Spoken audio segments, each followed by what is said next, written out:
Hello there, Team Explorers. Welcome to this week's episode of the HotSpot show here on KTN. With me, Eustace Egate. Granted, I'm super excited to see you yet another week. You know, we take you to amazing places to redefine fun, adventure, and play. And today is no exceptional. In fact, a good question for you would be, are you ready to catch strays? Because, listen, everything that you see on the sky, the strays of stars, strays of other planets, I don't know, that is what you're going to talk about, because we are exploring the traveling telescope by the Nairobi Planetarium. Here we're going to see a projection of what cosmic bodies have to offer. When you sit down and stargaze or catch the skies in the morning, Ronald, you're gonna tell us all these effects only on this show. Now, how are you today?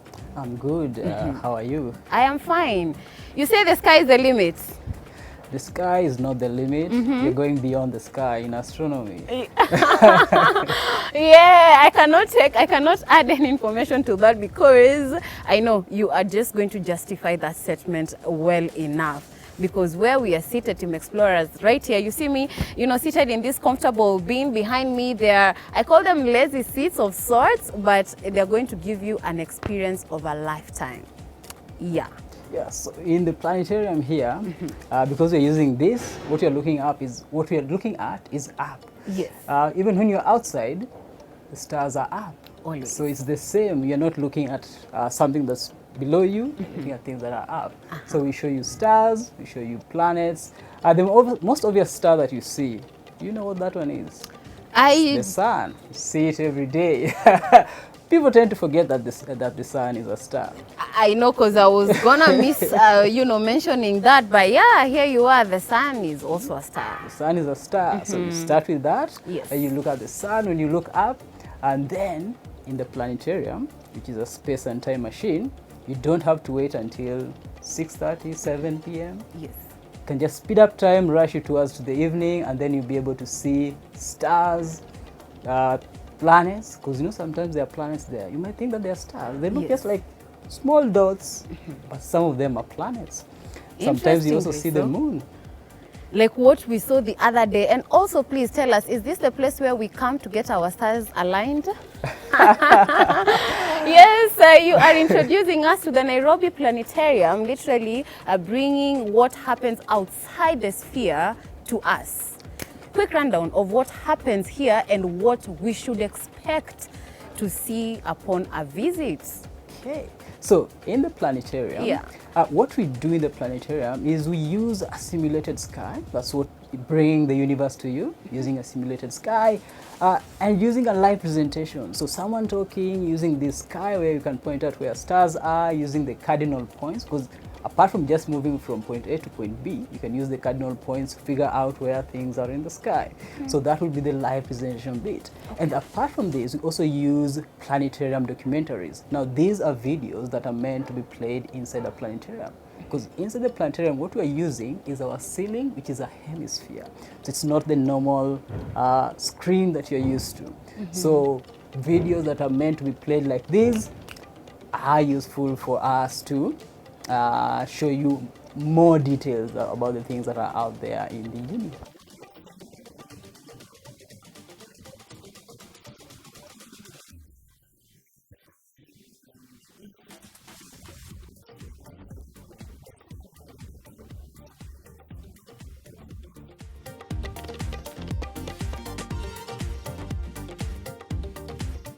So essentially what you're seeing is I'm seated under a dome. What I am seeing here is a projection of what happens in the real skies. Yes, okay. So we have scientists recording, observing all these things that are out there. They move, everything in the universe moves, even us right now we are moving. So we can calculate how they are moving and predict how one thing will be related to another.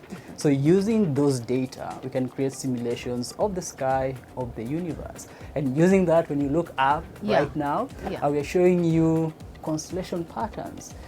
So these are things that normally when you're just outside that you don't see those lines. Yes. You have to be imaginative. Because I can't remember seeing these lines apart from, I know, lines of steamer. I mean, jokes on me, but okay, so this is what happens deep in the skies. So the lines themselves, not really.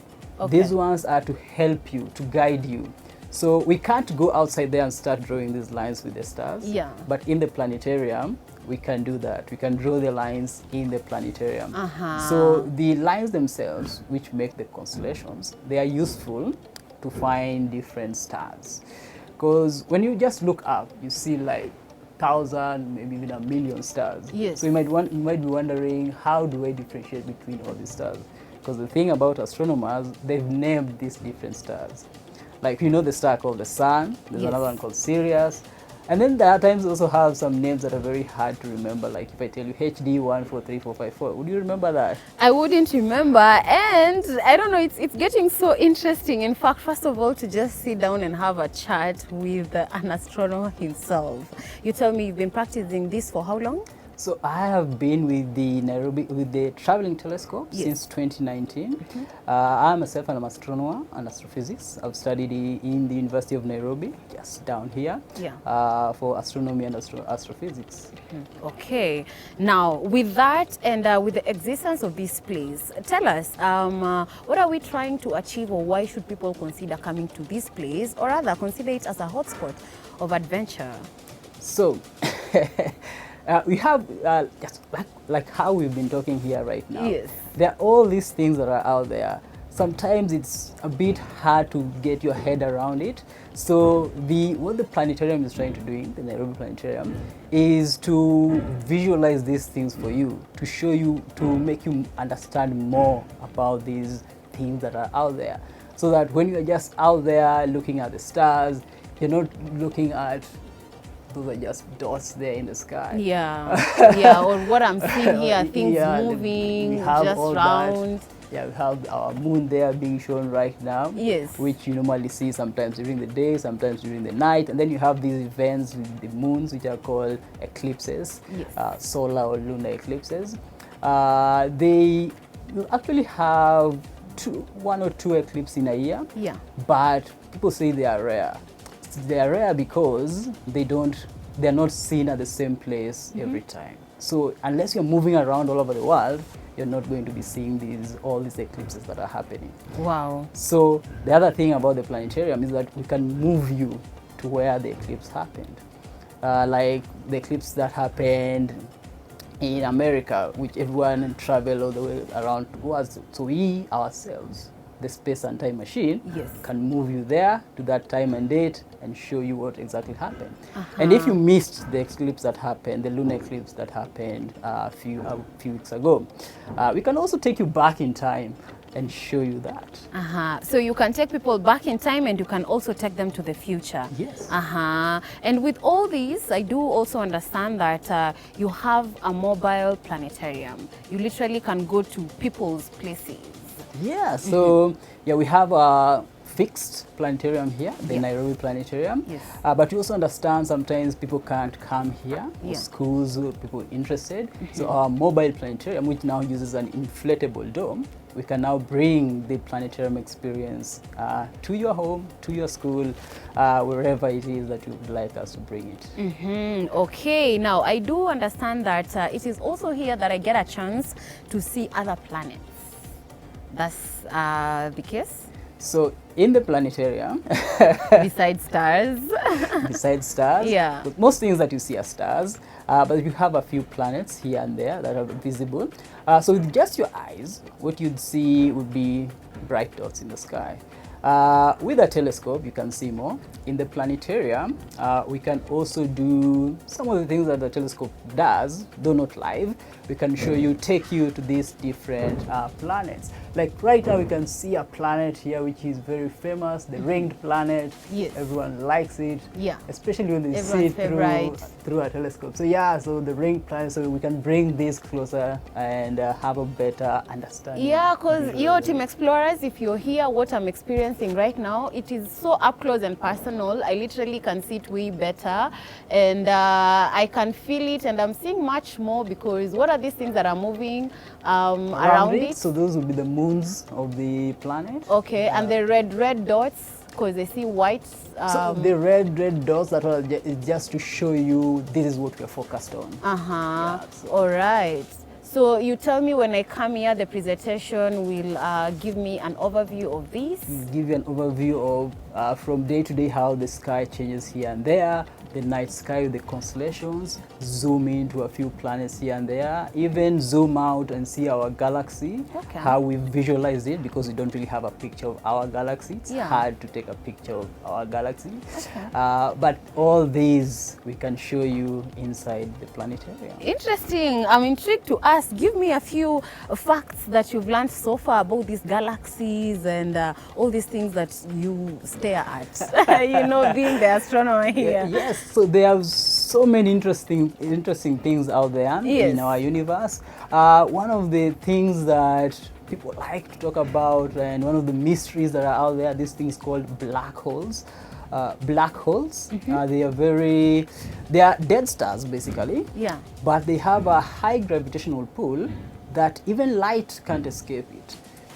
So if you go to a black hole, you're never coming out. Oh, okay. Interesting. Yeah, so we have a number of these things out there. Very hard to see. But when you come to the planetarium, when you come to the planetarium, we can show you what we visualized about them. Interesting. And I mean, this story has to continue. Team Explorers, we just want to take a short commercial break, but when you're back, we want you to tell us, I mean, the entire experience in terms of both children and old people alike can enjoy this. Tell us about how much it will set me back when I come here. Yeah, so in the meantime, go get your stars aligned, because you star, that is me here, I got mine aligned. So see you in a jiffy after this short commercial break as we continue to explore the traveling telescope here at the Nairobi Planetarium. Keep it the HotSpot show here on KTN. See you.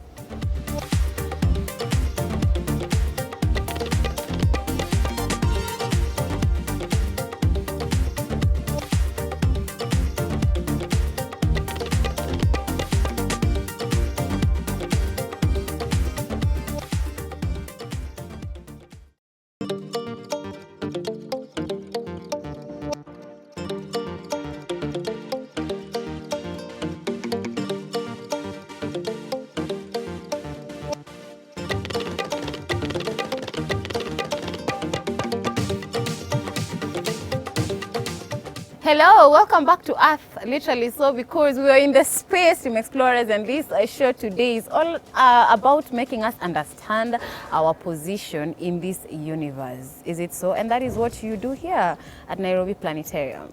Yes, that's exactly what we do here, just to show you what's happening out there and show you where we are as a part of this universe that is where we are. And that takes us to what we are talking about, astrotourism. Yeah, here in Kenya, by extension. What do you make of that, by the way?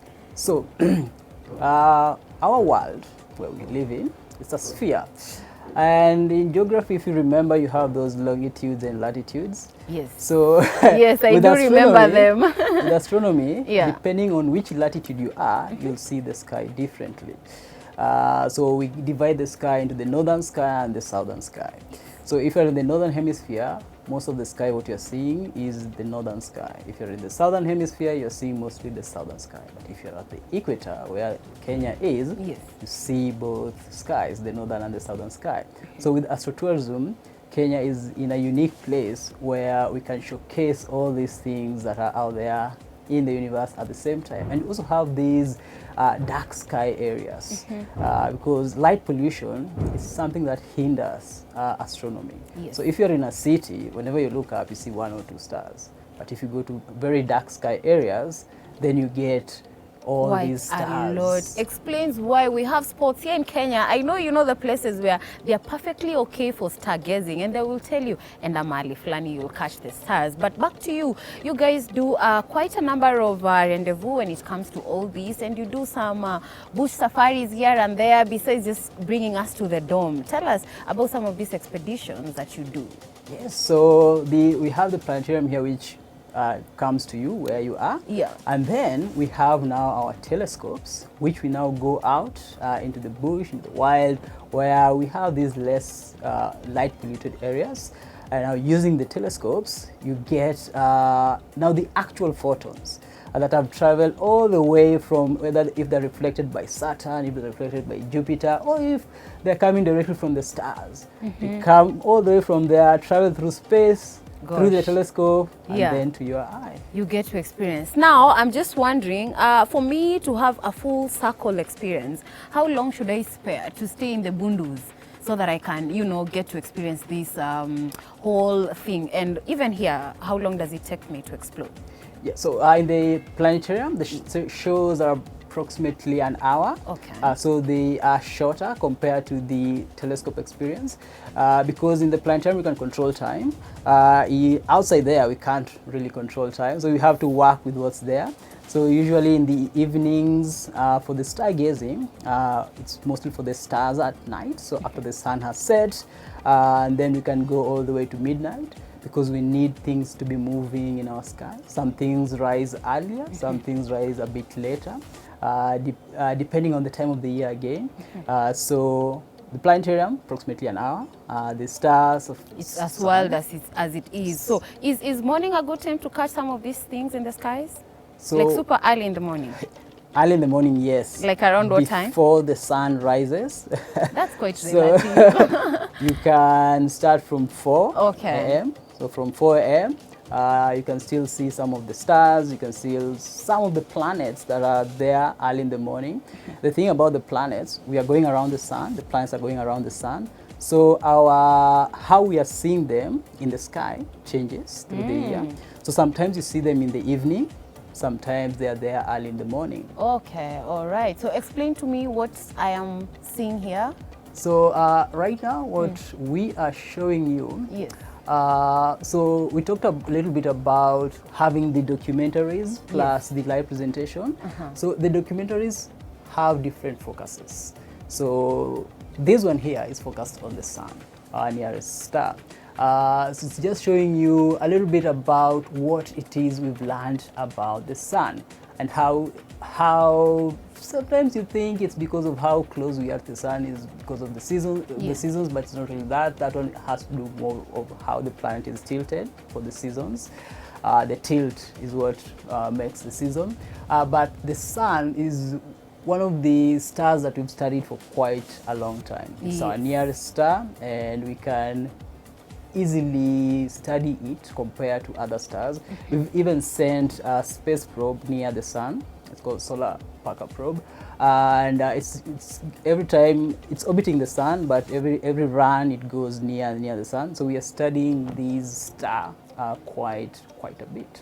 Interesting. And when you just touched the space, my mind just went bizarre, thinking how much we as Kenyans and Africans by extensions have really tried to capture the space. I mean, personally, one of the figures that I look at is Zambia's Nkuka Nkoloso, when he tried in the 1960s to just go to space. You know, he trained a whole team, and I'm like, oh wow. But here we are bringing things into reality, because I think this is literally the VR of skies and stuff like that. Okay, interestingly so. Now, besides what you have here in the inside, while walking in, I've spotted quite a number of corners. I can go chill, relax, kick a ball here and there. So this space, what more does it have to offer? So when you come to the planetarium, we focus on the planetarium. Yes. But sometimes you come a bit earlier, or you want to stay a little bit later. So we have the open grounds. You can chill here and there.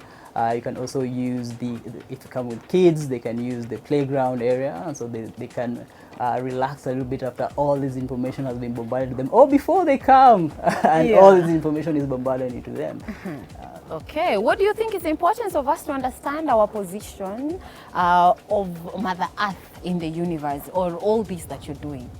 So the thing about astronomy, or anything about the universe, or just anything, if you have something that has a number of things that are related to it, sometimes just studying yourself is not enough. You need to study all these things that are out there, see how it's related to you. More of benchmarking. Yes. And the unique thing about astronomy is that we can actually look into the past. So light, we all know about light. That's how we see.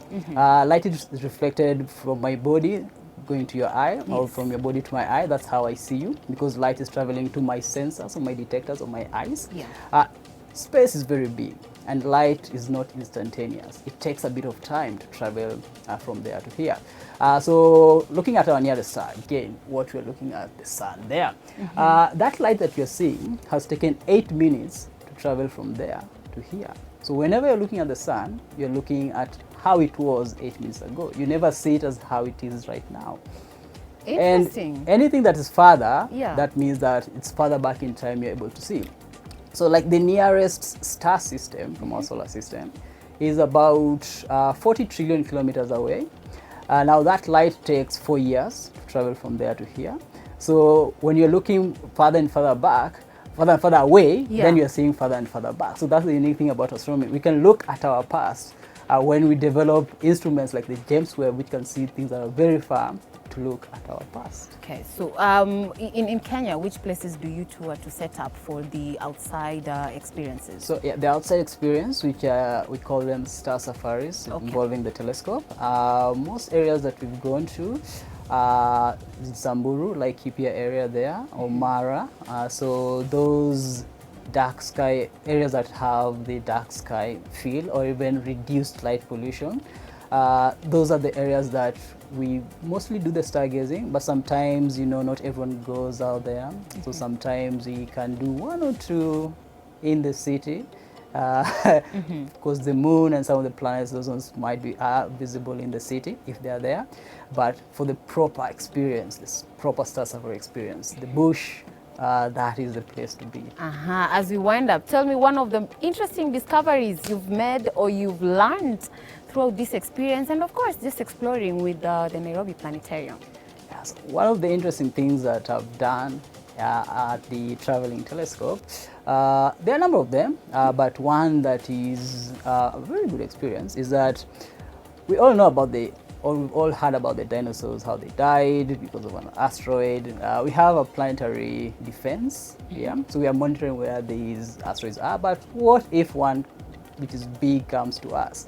So there was an experiment to see what if we hit it with a spacecraft, what would happen. So we actually observed that, and our data, we shared our data, which showed what happened when this happens, and this was called the DART mission. So they hit an asteroid with a spacecraft to see if it will be enough to change its orbit, and what actually happens after that. Wow, deep.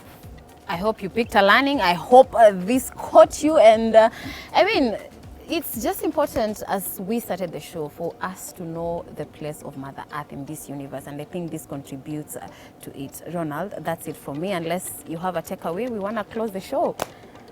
So the universe is a very, very important place. We all live here, mostly on Earth, because we don't really go out there.